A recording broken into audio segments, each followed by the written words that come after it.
Halo semuanya, terima kasih sudah klik video ini. Selamat datang channel Korif Mariska 28.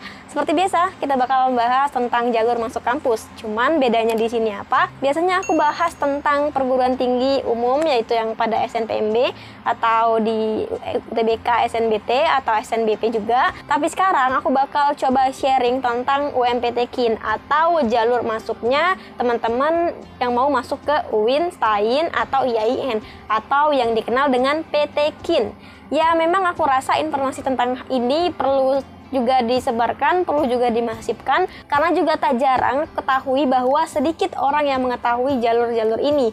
Nah, teman-teman yang klik video ini, selamat kamu bisa masuk ke jalur UMPTKIN ini. Jalur UMPTKIN ini adalah jalur di mana tempat kamu ingin masuk ke perguruan tinggi yang berbasis keagamaan, misalnya saja UIN, STAIN, IAIN. Ya kak, tapi kan bisa juga nih di SNBT, di SNBP pilihnya UIN. Ya memang bisa, cuman apa? Cuman jurusannya juga terbatas. Nah, disinilah kamu bisa memilih jurusan yang sesuai dengan keinginan kamu. Ada jurusan yang nggak ada di SNBP, SNBT untuk UIN, tapi adanya di jalur SPAN-PTKIN dan jalur UMPTKIN. Nah, sekarang aku bakal bahas bagaimana sih pelaksanaan tes dari UMPTKIN ini. Nah, pelaksanaan tes UMPTKIN ini ya kalau seandainya kita bayangin UTBK SNBT, itu ya dari sekarang udah pendaftaran, lalu nanti akan ada tesnya, ada lokasi UTBK-nya, ada ruang ada, dan juga waktu teman-teman tesnya, lokasinya di mana, ya secara offline lah. Tapi bedanya di sini mungkin teman-teman agak apa ya untuk mendengarnya. Di sini UMPTKIN ini dilakukan secara daring atau online, teman-teman. Ini bukan kebijakan baru, tapi ini udah berjalan beberapa tahun sebelumnya, mulai dari tahun aku 2021, 2022, 2023 sampai 2024 ini juga masih menggunakan sistem yang namanya daring atau online. Nah, pada pelaksanaan UMPTKIN atau tes dari UMPTKIN ini tentu berbeda. Dari materinya aja udah beda. Misalnya untuk UMPTKIN itu ada tambahan yang namanya keagamaan, ada juga yang bahasa Arabnya gitu, teman-teman. Untuk tesnya sendiri itu menggunakan aplikasi, teman-teman. Aplikasinya adalah SEE UMPTKIN 2024. Nah, aplikasi ini bisa teman-teman akses nantinya dan teman-teman download di situ untuk 2024. Ya, aku rasa aplikasi tahun 2024 belum rilis karena setiap tahun itu belajar dari tahun kemarin itu setiap tahun itu akan ada perbaruan dari aplikasinya gitu. Yang 2023 belum bisa untuk diakses untuk 2024. Akan ada update dari pihak penyelenggaranya atau dari panitia UMPTKIN-nya, teman-teman. SSE UMPTKIN, lalu gimana sih kak itu caranya gitu?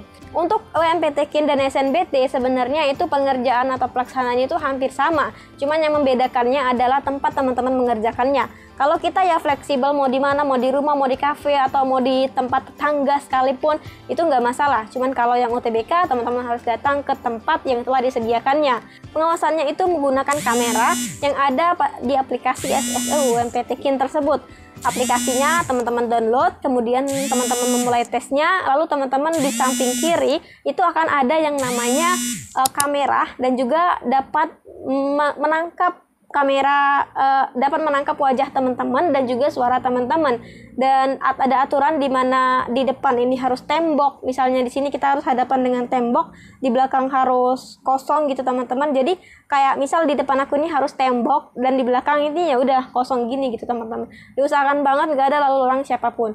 Nah, disitulah panitianya itu kayak panitianya tetap stay di salah satu ruangan kantor tersebut untuk melihat dari untuk mengawasi pelaksanaan UMPTKIN tahun 2024 ini, teman-teman. Ya, walaupun dilaksanakan secara daring, cuman tetap akan ada hal-hal tersebut.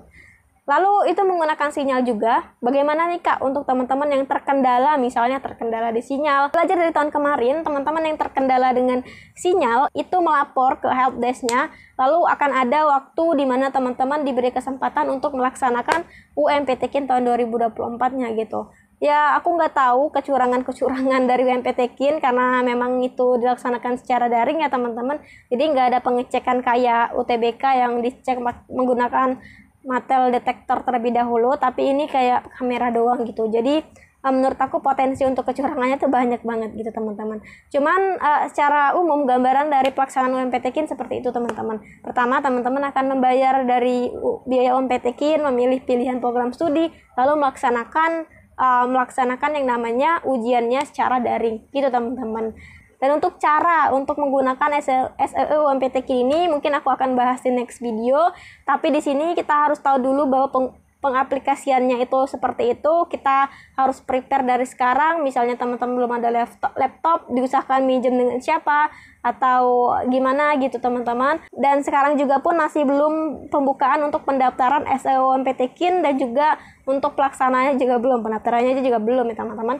Oke teman-teman, jadi segitu dulu. Jangan lupa like, comment, dan subscribe, dan bye-bye.